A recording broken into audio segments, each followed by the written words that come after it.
About Unit 2 general defences under tort law ಏನು ಅನ್ನೋದನ್ನ. So general defences ಏನೇನಿರುತ್ತೆ ಅಂತ ಅಂದ್ಬಿಟ್ಟು volenti non fit injuria, non fit injuria, ಮತ್ತು plaintiff the wrongdoer, inevitable accident, act of God, private defence, mistake, necessity ಮತ್ತು statutory authority. So ಇದೆಲ್ಲ general defence ಆಗುತ್ತೆ. ಇದಕ್ಕೆ ಕೋಡ್ ವರ್ಡ್ ನಾನು ಇಟ್ಟಿರೋದು VIP ಮ್ಯಾನ್, VIP ಮ್ಯಾನ್ ಅಂತ ಒಂದು P extra ಬರುತ್ತೆ. So volenti non fit injuria, inevitable accident, private defence, plaintiff the wrong doer, next mistake, ಅದಾದಮೇಲೆ ಆ್ಯಕ್ಟ್ ಆಫ್ ಗಾಡು, ಮತ್ತು ಎನ್ಗೆ ನೆಸೆಸಿಟಿ. ಓಕೆ. ಸೊ ವಾಲಂಟ್ರಿ ನಾನ್ fit ಇಂಜೂರಿಯಾ ಅಂದರೆ ಅಂತ ಬಂದಾಗ ಅದರಲ್ಲಿ ಏನು ಬರುತ್ತೆ ಅಂತಂದರೆ, ಒಂದು ಪರ್ಸನ್ನು ತಾನಾಗೆ ವಿಲ್ಲಿಂಗ್ ಆಗಿ ಒಂದು ಜಾಗಕ್ಕೆ ಹೋದಾಗ ಅಲ್ಲೇನಾರ ಅವಘಡ ಆದಾಗ it is not the mistake of the person who has organise that particular event or whatever it is. ಅದು ಅಲ್ಲಿ ಹೋಗುವಂಥ ಅಲ್ಲಿ ಯಾರು ಹೋಗ್ತಾರೋ ಆ ಕಂಪ್ಲೀಟ್ ಅವ್ರ ರೆಸ್ಪಾನ್ಸಿಬಿಲಿಟಿ ಆಗುತ್ತೆ. ಇದಕ್ಕೆ ಫೇಮಸ್ ಕೇಸ್ ಲಾ ಯಾವುದು ಅಂತಂದರೆ ಹಾಲ್ ವರ್ಸಸ್ ಬ್ರೂಕ್ಲ್ಯಾಂಡ್ ರೇಸಿಂಗ್ ಕ್ಲಬ್ಬು. ಇದರಲ್ಲಿ ಏನು ಅಂತಂದರೆ ಅವ್ನು ರೇಸ್ ನೋಡೋಕೆ ಹೋಗಿರ್ತಾನೆ, 2 ಕಾರ್ ಕೊಲೈಡ್ ಆಗಿಬಿಟ್ಟು ಒಂದು ಬಂದ್ಬಿಟ್ಟು ಅವ್ರ ಮೇಲೆ ಬೀಳುತ್ತೆ. ಸೊ ಹಾಗಾಗ್ಬಿಟ್ಟು ಮತ್ತು ಅವರು ಬಿದ್ದಾಗ ಅವ್ರಿಗೆ ಏಟಾಗುತ್ತೆ. But he puts a case against the Brookland racing club, but the judge says they are not liable to pay the damage because you went to the racing as on your own ಅಂತ ಅಂದ್ಬಿಟ್ಟು. Next Smith versus baker ಏನು ಅಂತಂದರೆ, ಇವನು ಕೆಲಸ ಮಾಡ್ತಾ ಇರ್ತಾನೆ ಎಲ್ಲಿ ಅಂತಂದರೆ ಒಂದು ಕಲ್ಲು ಟ್ರಾನ್ಸ್ಪೋರ್ಟ್ ಮಾಡೋ ಕಂಪ್ನಿಲಿ ಇವಾಗ ಕೆಲಸ ಮಾಡ್ತಾ ಇರ್ತಾನೆ. ತಲೆ ಮೇಲೆ ಕಲ್ಲು ಟ್ರಾನ್ಸ್ಪೋರ್ಟ್ ಆಗ್ತಾ ಇರುತ್ತೆ. ಅವನಿಗೆ ಅದರಲ್ಲಿರೋಂಥ ರಿಸ್ಕ್ ಗೊತ್ತಿದ್ರೂ ಅವ್ನು ಕೆಲಸ ಮಾಡ್ತಾ ಇರ್ತಾನೆ. ಮಾಡ್ತಾ ಇದ್ದಾಗ ಅದು ಕಲ್ಲು ಒಂದಿನ ಏನಾಗುತ್ತೆ, ಆ ಕಲ್ಲು ತಲೆ ಮೇಲೆ ಬಿದ್ದುಬಿಟ್ಟು ಅವನಿಗೆ ಏಟಾಗುತ್ತೆ. ಸೊ ಅವಾಗೇನು ಹೇಳ್ತಾರೆ, ಅವ್ನಿಗೆ ಗೊತ್ತಿತ್ತಲ್ಲ ರಾಕ್ ಬೀಳುತ್ತೆ ತಲೆ ಮೇಲೆ, ಕ್ರೇನ್ ಓಡಾಡುತ್ತೆ ಅನ್ನೋದು ಗೊತ್ತಿತ್ತಲ್ಲ ಅಂದರು. ಎಂಪ್ಲಾಯರ್ ಲಯಬಲ್ ಅಂತ ಕೋರ್ಟ್ ಜಡ್ಜ್ಮೆಂಟ್ ಹೇಳುತ್ತೆ. ಯಾಕಂದರೆ ಅವ್ನ ಜವಾಬ್ದಾರಿ ಆಗುತ್ತೆ, ಅವ್ರನ್ನ ನೋಡ್ಕೋಬೇಕು ಅನ್ನೋದು ಅವ್ನ ಜವಾಬ್ದಾರಿ ಆಗುತ್ತೆ. ಇನ್ನೊಂದು ಏನು ಅಂತಂದರೆ ಲಕ್ಷ್ಮೀ ಲಾಜನ್ ವರ್ಸಸ್ ಮಲರ್ ಹಾಸ್ಪಿಟಲ್ಸ್ ಇನ್ನೊಂದು ಕೇಸ್ ಲಾ ಇದೆ. ಅದರಲ್ಲಿ ಏನು ಅಂತಂದರೆ ಒಂದು ಪೇನ್ಫುಲ್ ಬ್ರೆಸ್ಟ್ನ ತೆಗೀರಿ ಅಂತ ಅಂದ್ಬಿಟ್ಟು ಡಾಕ್ಟರ್ ಹತ್ರ ಹೋದಾಗ ಅವ್ರೇನು ಮಾಡ್ತಾರೆ, ಯುಟ್ರಸ್ನೇ ರಿಮೂವ್ ಮಾಡಿಬಿಡ್ತಾರೆ. So even though she went with gave complete consent to the doctor to operate on her, they were not allowed to remove the uterus. So hospital ಮೇಲೆ ಕೇಸ್ ಹಾಕ್ತಾರೆ. ಓಕೆ.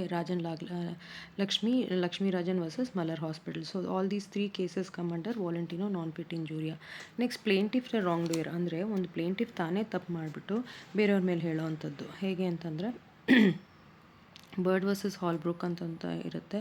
ಸೊ ಏನಾಗುತ್ತೆ, ಪ್ಲೇಂಟಿಫು ಏನು ಮಾಡ್ತಾನೆ, ಒಂದು ಫೌಲ್ನ ಕ್ಯಾಚ್ ಮಾಡೋಕ್ಕೆ trespass ಮಾಡಿ ಬೇರೆಯವ್ರ ಜಾಗಕ್ಕೆ ಹೋಗ್ಬಿಡ್ತಾರೆ. ಹೋದಾಗ ಏನಾಗುತ್ತೆ, ಅಲ್ಲಿ ಸ್ಪ್ರಿಂಗನ್ನು ಹಾಕಿರ್ತಾರೆ, ಅದರಿಂದ ಇವ್ರಿಗೆ ಏಟ್ ಆಗಿಬಿಡುತ್ತೆ.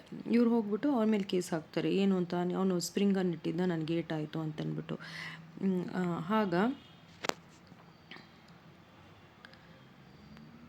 ಸೊ ದ ಡಿಫೆಂಡೆಂಟ್ ಏನು ಮಾಡ್ತಾನೆ, ಪ್ಲೇಂಟಿಫ್ ಕೇಸ್ ಹಾಕಿದಾಗ ಡಿಫೆಂಡೆಂಟ್ ಪೇ ಮಾಡಬೇಕಾಗುತ್ತೆ. ಆಲ್ದೋ ಇವನು ಅವ್ರ ಲ್ಯಾಂಡಿಗೆ ಹೋಗಿದ್ದೂ ಅವ್ರು ಲಯಬಲ್ ಆಗ್ತಾರೆ. ಯಾಕೆ ಅಂತಂದರೆ ಡೆಡ್ಲಿ ಟ್ರ್ಯಾಪ್ಸ್ನ ವಿಸಿಬಲ್ ನೋಟಿಸ್ಸು ಇಲ್ದಂಗೆ ಅಥವಾ ಏನಾರ ಎಕ್ಸೆಸಿವ್ ಇಲ್ಲೀಗಲ್ ಯೂಸ್ ಫೋರ್ಸ್ ಮಾಡಿದಾಗ ಪ್ರಾಪರ್ಟಿನ ಪ್ರೊಟೆಕ್ಟ್ ಮಾಡಬಾರ್ದು, ನೀವು ಯಾರಿಗಾರ ಹಾನಿ ಆಗಂಗೆ ಮಾಡಬಾರ್ದು ಅನ್ನೋದಕ್ಕೆ. ಸೊ ಪ್ಲೇಂಟಿಫ್ ತಾನೇ ಅಂದರೆ ಇವನೇನು ಹೇಳ್ತಾನೆ, ಇವನ ಕೇಸ್ ಏನು ಅಂತ ಹಾಕ್ತಾನೆ ಅಂತಂದರೆ, ಇದರಲ್ಲಿ ಏನು ಅಂತಂದರೆ ಬರ್ಡ್ ವರ್ಸಸ್ ಹಾಲ್ಬ್ರೂಕಲ್ಲಿ ಪ್ಲೇಂಟಿಫ್ ಅನ್ನೋದು ಟ್ರೆಸ್ಪಾಸ್ ಆಗಿ ಹೋಗಿರ್ತಾನೆ. ಓಕೆ. ನಾನು ಅವ್ನ ಜಾಗಕ್ಕೆ ಹೋದೆ, ನನಗೆ ಏಟಾಯಿತು ಅಂತ ಹೇಳ್ತಾನೆ. ಓಕೆ. ಸೊ ಡಿಫೆಂಡೆಂಟ್ ಲಯಬಲ್ ಆಗ್ತಾನೆ ಅದನ್ನು ಪೇ ಮಾಡೋಕ್ಕೆ. ಯಾಕೆ ಅಂತ ಹೇಳಿದ್ರೆ ಡಿಫೆಂಡೆಂಟ್ ಅವನು ತನ್ನ ಪ್ರಾಪರ್ಟಿಲಿ ಹಾಕ್ಕೊಂಡಿದ್ರು ವಿಸಿಬಲ್ ಡೆಡ್ಲಿ ಟ್ರ್ಯಾಪ್ಸ್ನ ಹಾಕೋ ರೈಟ್ಸ್ ಅವನಿಗೆ ಇಲ್ಲ. ಓಕೆ. ಹಾಗಾಗಿ ಈಸ್ ಲಯಬಲ್ ಅಂತ ಕೋರ್ಟ್ ಜಡ್ಜ್ಮೆಂಟ್ ಬರುತ್ತೆ. ಇವ್ನು ಟ್ರೆಸ್ಪಾಸ್ ಮಾಡಿರೋದು ನಿಜ, ಬಟ್ ಅವರು ಡೆಡ್ಲಿ ಟ್ರ್ಯಾಪ್ಸ್ ಹಾಕೋಂಗಿಲ್ಲ ಅನ್ನೋದು ರೀತಿಲಿ ಬರುತ್ತೆ. ನೆಕ್ಸ್ಟ್ ಇನ್ನೆವಿಟಬಲ್ ಆಕ್ಸಿಡೆಂಟ್ಗೆ ನೀವು ಏನು ಅಂತಂದರೆ an accident which is completely unavoidable due to some circumstances ಅನ್ನೋದು ಬರುತ್ತೆ. ಇದಕ್ಕೆ ಎಕ್ಸಾಂಪಲ್ ಏನು ಅಂದರೆ Stanley versus Powell case law ಅಲ್ಲಿ ಏನು ಅಂತಂದರೆ ಒಂದು ಪೆಸೆಂಟ್ ಇರ್ತಾನೆ, ಅವನು ಒಬ್ಬ ಒಬ್ಬ ಫಾರ್ಮರ್ ಇರ್ತಾನೆ, ಅವ್ನು ಪೆಲೆಟ್ನ ಫೈರ್ ಮಾಡ್ತಾನೆ. ಎಲ್ಲಿಗೆ ಅಂದರೆ ಪೆಸೆಂಟ್ ಕಡೆಗೆ, ಒಂದು ಹಕ್ಕಿ ಕಡೆಗೆ ಫೈರ್ ಮಾಡ್ತಾನೆ. ಅದು ಓಕ್ ಟ್ರೀ ಟ್ರಂಕಿಗೆ ತಾಕ್ಬಿಟ್ಟು ಇನ್ನೊಬ್ಬರಿಗೆ ಏಟ್ ಬಿದ್ದುಬಿಡುತ್ತೆ. ಆವಾಗ ಇದು ಪ್ಯೂರ್ ಆಕ್ಸಿಡೆಂಟು, ಇದು ಇನ್ಎವಿಟಬಲ್ ಆಕ್ಸಿಡೆಂಟ್ ಅಂತ ಕೋರ್ಟ್ ಏನು ಹೇಳುತ್ತೆ, ಅವ್ರ ಮೇಲೆ ಹೇಳೋಕ್ಕಾಗಲ್ಲ, ಡಿಪೆಂಡೆಂಟ್ ಲಯಬಲ್ ಅಲ್ಲ ಅಂತ ಹೇಳ್ತಾರೆ. Next Shridhar Tiwari versus union trust state transport corporation of ಇಂಡಿಯಲ್ಲಿ ಏನಾಗುತ್ತೆ ಅಂತಂದರೆ, ಅವರು ಬಸ್ ಓಡಿಸ್ತಾ ಇರ್ತಾರೆ.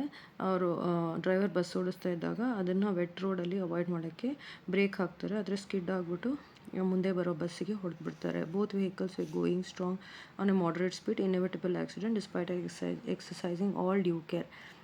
ಎಲ್ಲ ಕೇರ್ ತೊಗೊಂಡ್ರು ಅದು ಅವಾಯ್ಡ್ ಮಾಡೋಕ್ಕಾಗಲ್ಲ. ಸೊ ಹಾಗಾಗಿ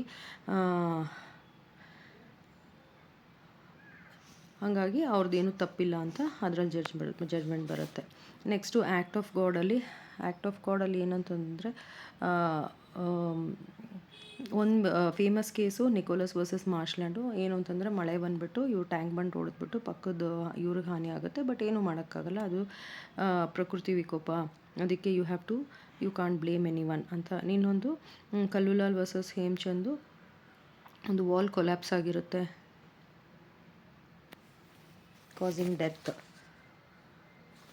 causing death.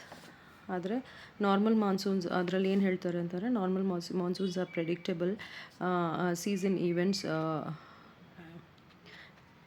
And events these are not extraordinary acts of God ಅಂತ ಬರುತ್ತೆ. ಸೊ ಕಲ್ಲುಲಾಲ್ ವರ್ಸಸ್ ಹೇಮಚಂದ್ ಒಂದು ಬರುತ್ತೆ. ನೆಕ್ಸ್ಟು ಪ್ರೈವೇಟ್ ಡಿಫೆನ್ಸ್ಗೆ ನೀವು ತೊಗೊಳ್ಳೋವಂಥ ಎಕ್ಸಾಂಪಲ್ ಯಾವುದು ಅಂತಂದರೆ, ಕ್ರೆಸ್ವೆಲ್ ವರ್ಸಸ್ ಸರ್ಲ್. ಏನಾಗುತ್ತೆ ಅಂತಂದರೆ, ಡಿಫೆಂಡೆಂಟ್ ಅವ್ರ ಡಾಗ್ನ ಶೀಪ್ಸ್ ಅಟ್ಯಾಕ್ ಮಾಡ್ತಾ ಇರುತ್ತೆ. ಆವಾಗ ಅವರು ಶಾರ್ಟ್ ಮಾಡಿಬಿಡ್ತಾರೆ. So justified if there is imminent threat to life and action was taken is proportionate. ಅಂದರೆ ಇವರು ಶೀಪ್ನ ಅಟ್ಯಾಕ್ ಮಾಡಿದಾಗ ಇವ್ರು ಪ್ರೈವೇಟ್ ಡಿಫೆನ್ಸ್ಗೆ ಅದನ್ನು ಶೂಟ್ ಮಾಡಿದ್ದು, ಸೊ ಇಟ್ ಇಸ್ ಓಕೆ ಅಂತ ಜಡ್ಜ್ಮೆಂಟ್ ಬರುತ್ತೆ. Next necessity. Enter the land to burn heather to create fire break against wild ಅಂತಂದರೆ, fire break against wildfire. So not liable to trespass because save the property from imminent peril. So ನೆಸೆಸಿಟಿಗೋಸ್ಕರ ಮಾಡುವಂಥದ್ದು ಅಲ್ಲಿ ಇದಾಗುತ್ತೆ. So ಅಲ್ಲಿಗೆ case ಯಾವುದು ಅಂತಂದರೆ, Cope versus Sharp ಅನ್ನೋದು. Next statutory authority, Vaughan versus Taff railway corporation. ಅದೇನು ಅಂತಂದರೆ, ಸ್ಪಾರ್ಕ್ಸ್ ಬರ್ತಾ ಇರುತ್ತೆ ಲೋಕೋಮೋಟಿವಿಂದ, ಪಕ್ಕದಲ್ಲಿರೋ ವುಡ್ಗೆ ಅಂಟ್ಕೋತಾ ಇರುತ್ತೆ.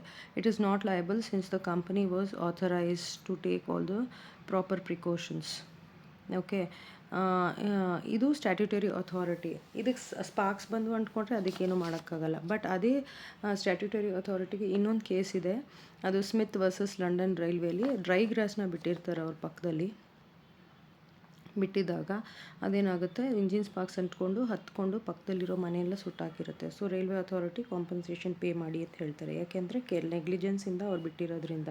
So statutory authority this is the exception case ಅಂತ ಹೇಳ್ಬೋದು. So these are all the defences under ಟಾರ್ಟ್ಸ್.